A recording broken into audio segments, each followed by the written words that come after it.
Welcome back to Lazy Daisy 8. In today's class, we will learn how to do satin stitch.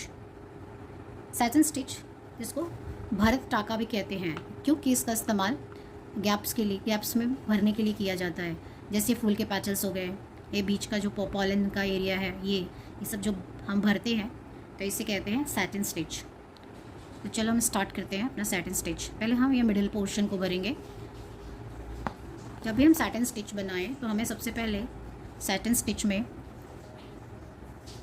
किसी और दूसरे colour के धागे से भी हम पहले एक रफ़ उसको भर लेंगे, जिससे कि वो इम्बोज्ड इफ़ेक्ट आए। तो मैं इस एरिया को पहले सिंपल धागे से भर रही हूँ। और सैटिन स्टिच में एक जहाँ से हमने सुई निकाला और उसी के नीचे हम ये सुई डाल देंगे। सिंपल है, सिंपल सैटिन स्टिच होती है। बस इसमें सुई को एक बार ऊपर और एक बार नीचे ऐसे करके डाला जाता है और ऐसी भराई की जाती है। और जब भी हम सैटिन स्टिच बनाएं तो ज़्यादा प्रेशर नहीं देना चाहिए, ना तो ज़्यादा लूज़ और ना तो ज़्यादा टाइट, क्योंकि अगर जब हम अपना ये जो कपड़ा है इसे अगर हम निकालेंगे एम्ब्रॉयडरी रिंग से तो वो बीच में ऐसे झोल नहीं आना चाहिए। अब जब हम ये पॉलन एरिया बना रहे हैं तो हम ऐसे डाल रहे हैं ऊपर से नीचे। ये हम रफ़ वर्क कर रहे हैं, मतलब ये स्टिचेस के ऊपर भी हम एक बार फिर से यही बनाएंगे। क्यों? क्योंकि इससे क्या होता है कि वो उभर कर आता है, इम्बोज्ड लगता है। अगर हम डबल वूल का इस्तेमाल करते हैं तो ऐसे भरने की ज़रूरत नहीं है, वो वैसे ही इम्बोज्ड लगेगा। थिन धागे से अगर बना रहे हैं 1 स्ट्रैंड 2 स्ट्रैंड, तो हमें अपने डिज़ाइन को पहले रनिंग स्टिच, बैक स्टिच या चेन स्टिच से आउटलाइन बनानी चाहिए। उसके बाद इस सैटिन स्टिच से उसकी भराई करनी चाहिए। ऐसा करने से हमारी जो डिज़ाइन है वो उभर कर आती है। तो ऐसे करके हम इसे पूरा भर लेंगे और धागे पे भी टेंशन नहीं देना है और कपड़े पे भी नहीं।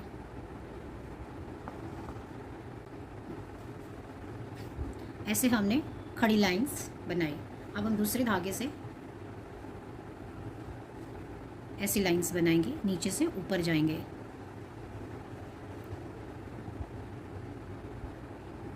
जो हमने पहले से बनाया हुआ है उसे हमें इसे कवर करना है। यहाँ आप येलो कलर भी ले सकते हो, पीले कलर में, या तो डार्क ब्राउन मैरून कलर। ये वुलन है,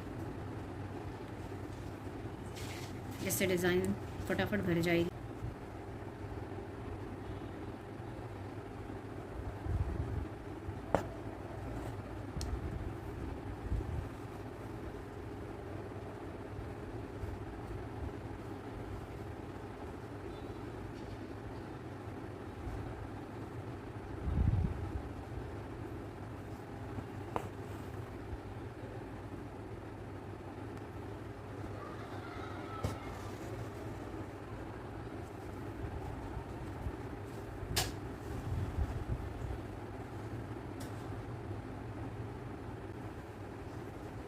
तो इस तरह से ये हम बीच का बनाएंगे। अगर कहीं हमें और गैप्स दिख रहे हैं तो हम सुई धागा ले जाके वहाँ पर भी फिल कर सकते हैं। इस तरह हमने मिडिल पोर्शन बनाया। ऑलरेडी ऊन जो है वो बहुत मोटा है, इसको नीचे बेस बनाने की भी कोई ज़रूरत नहीं थी, लेकिन ठीक है। अगर आप 2 या 1 धागे से स्ट्रैंड से बना रहे हैं तो सबसे पहले उसे आपको भरना है। और भरते वक्त आपको जो स्टिचेस हैं वो ऊपर से नीचे ऐसे लेनी है। और जब आप सेकंड फाइनल धागे से भरोगे तो ऐसे आपको जाना है, ऐसे साउथ टू नॉर्थ। इस तरह से ये सीक्वेंस होना चाहिए कि हमने बीच का भरा। जब हम पैटल्स बनाएंगे तो हम उसकी आउटलाइन बना लेंगे। पहले मैंने ये बैक स्टिच में बनाई है, फिर रनिंग स्टिच में थोड़ा मैंने बीच में भी भर लिया है। और ये है चेन स्टिच। तो यहाँ पे ऐसे कोई ये नहीं है सीक्वेंस फॉलो करने की ज़रूरत कि मतलब थोड़ा छोटा है बड़ा है, कैसे भी चलेगा, रफली भी हम कर सकते हैं। और हम क्या करेंगे, अभी सुई ये पतली है, इनके साइजेस आप देख सकते हैं, पर पतली पतली हैं। जब हम पतली पत्तियाँ ऐसी बनाएंगे पेटल्स फूल की, तब हम क्या करेंगे, अपने टाके जो हैं हम यहाँ ऊपर से नीचे करते जाएंगे। ऐसे खड़े खड़े नहीं डालेंगे, वो अच्छे नहीं लगेंगे। हाँ, अगर बड़ी पत्तियाँ हैं तो उसमें हम खड़े खड़े डाल सकते हैं। अभी हम आड़े आड़े डालेंगे। ये ऊपर से निकालेंगे, फिर हम नीचे करेंगे। ये जो हमने आउटलाइन बनाई है, हमारी जो सुई है वो हमेशा उसके बाहर जानी चाहिए ताकि वो छिप जाए। ऐसे करते हुए हम अपने लीव्स को भरेंगे। बस ऐसे करके हमें इसे भरना है, क्योंकि ये बहुत पतली हैं। और जब हमारे फूल के जो पत्तियाँ बड़ी बड़ी हो रहेंगी, उनमें ज़्यादा गैप रहेगा, तो हम उन्हें ऐसे करके हमें इन्हें भरते जाना है। ये बैक स्टिच में है, उसके बाद रनिंग स्टिच में हम बनाएंगे और फिर हमने चेन स्टिच में बनाएंगे। बस और कुछ नहीं है, हम इस तीनों में से कोई एक फॉलो कर सकते हैं।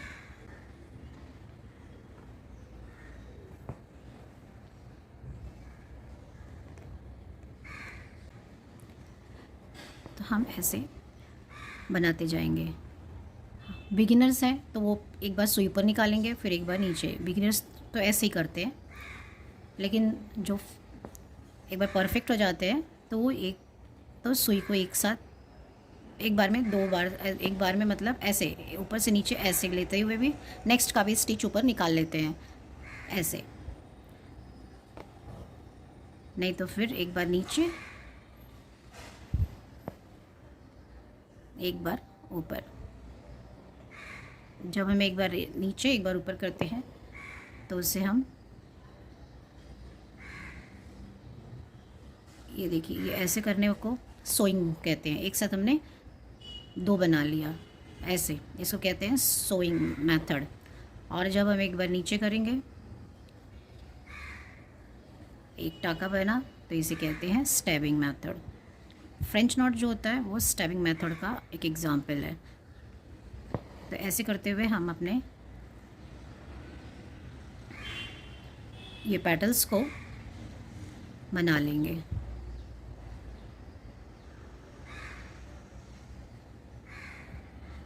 जब छोटे छोटे पेटल्स होते हैं तो उन्हें हम ऐसे ही भरते हैं। आड़ी, उसके लिए हम आड़ा ही लेते हैं। जैसे कि मैंने आप पॉलन भरने के टाइम बताया था कि पॉलन में क्या होता है कि हमें अगर एक बार हमने खड़ी लाइन, हमें स्टार्टिंग में खड़ी लाइन से ही बनाना है, और उसके बाद जब हम उसको फाइनल करेंगे तो हम उसे आड़ी लाइन से बनाएंगे, मतलब अपोजिट होना चाहिए। तो इस तरह से हमारा ये एक पेटल बना, जो कि हमने उसके बेस में बनाया था बैक स्टिच।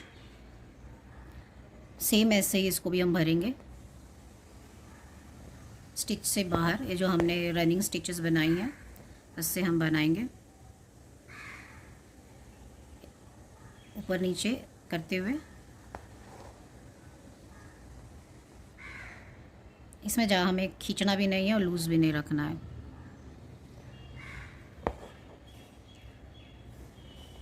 और ज़्यादातर 2 या 3 ही थ्रेड, वैसे तो 1 या 2 इतना ही हमें करना चाहिए एम्ब्रॉयडरी में, ज़्यादा से ज़्यादा 3।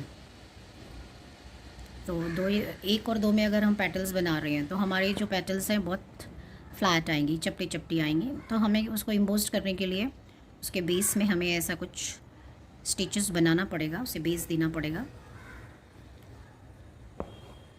उल से बना रहे हैं तो फिर वो तो मोटा मोटा थोड़ा आता है, ये उभर के ही आता है। तो इस तरह से हम इसे भी कंप्लीट कर लेंगे।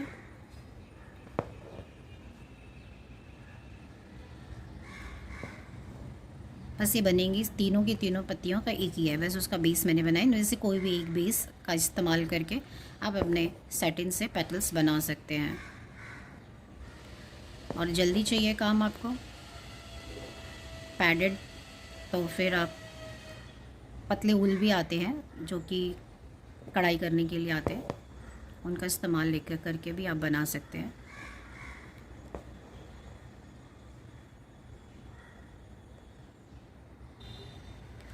हम और भी तरीके से सैटिन में पेटल्स बना सकते हैं। हमें पेटल्स को के बीच में उसे डिवाइड करके, अगर बड़े पेटल्स हैं तो हम उसे डिवाइड करके उसके पोर्शन को भर सकते हैं। ये सब तो मैंने आपको बताया था बैक स्टिच, रनिंग और चेन स्टिच से बनाने के लिए। अभी हम ऐसे भी बिना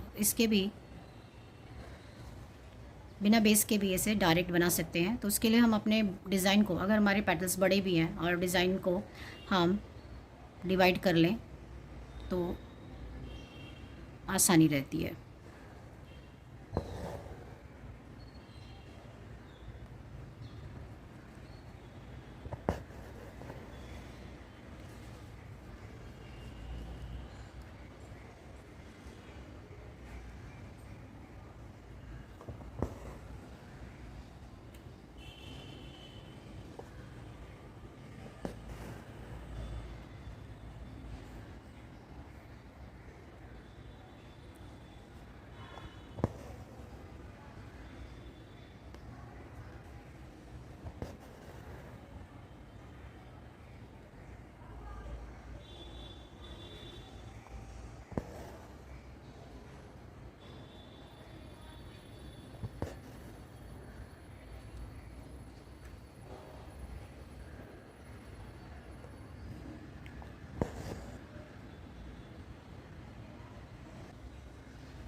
ऐसे आधा भरने के बाद हम पीछे आके अपनी डिज़ाइन को पीछे से कंप्लीट कर लेंगे।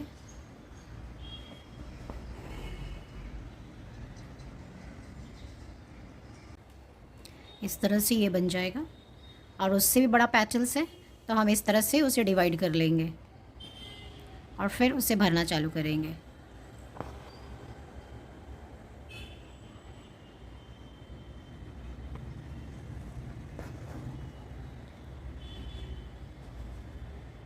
सैटिन में कोई टाइप नहीं होता है, लेकिन उसी एक ही मोटिफ को हम कैसे कैसे बना सकते हैं वो है इसमें बताया गया है।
ऐसे करके हम अपने डिज़ाइन को भर सकते हैं और प्रैक्टिस करके एक नीटनेस आ जाता है, और प्रैक्टिस करेंगे तो अच्छे से बना पाएंगे। तो इस तरह से पैडेड बना, हमारे सैटिन स्टिच में पैडेड फ्लावर बना है। अभी हम लीफ बनाएंगे।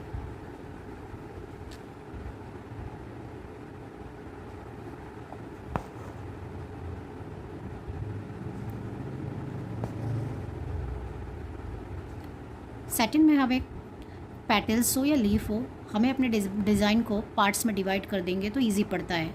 अभी हमने लीफ को डिवाइड किया, बीच में एक लंबा स्टिच लेकर के। अब हम इसके लेफ़्ट साइड में सुई निकालेंगे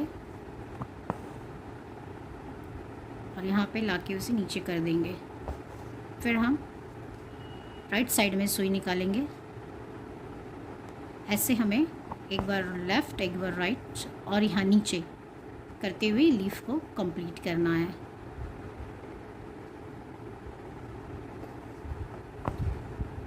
सैटिन स्टिच में हम अपने डिज़ाइन को बीच में एक स्टिच डाल के जब 2 पार्ट में डिवाइड कर देते हैं ना, तो उसे भरने में इजी पड़ता है।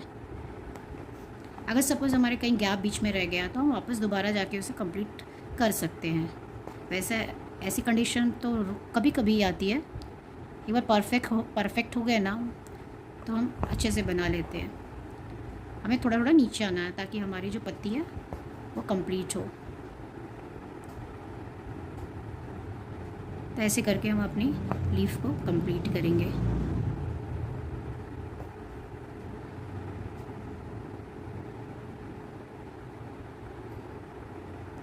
ये तो हमने ऊल से बनाया है तो ज़्यादा इम्बोज्ड दिख रहा है। हम 2 स्ट्रैंड धागे से भी बना सकते हैं। उसके लिए मैंने आपको बताया कि हमें क्या करना चाहिए। पहले अपने डिज़ाइन की जो आउटलाइन है उससे रनिंग, बैक और चेन, इन तीनों में से एक से हम बना लेंगे। तो उसके बाद अगर हम रहने अपना सैटिन स्टिच से उसको कंप्लीट करेंगे तो हमारी जो डिज़ाइन है वो उभर कर आती है। नहीं तो जैसे मैंने आपको ये पॉलन बनाने को बताया था, पहले हमने एक डिफरेंट कलर के धागे का इस्तेमाल किया था। आप सेम भी कर सकते हैं, पर अगर हम हमारे पास रफ़ धागे हैं, बहुत से बचे कुचे धागे हैं, तो उनका इस्तेमाल हम नीचे बेस में बना सकते हैं। और उसके बाद हमें जो कलर का बनाना है वो कलर यूज़ करेंगे और वो ढक जाएगा।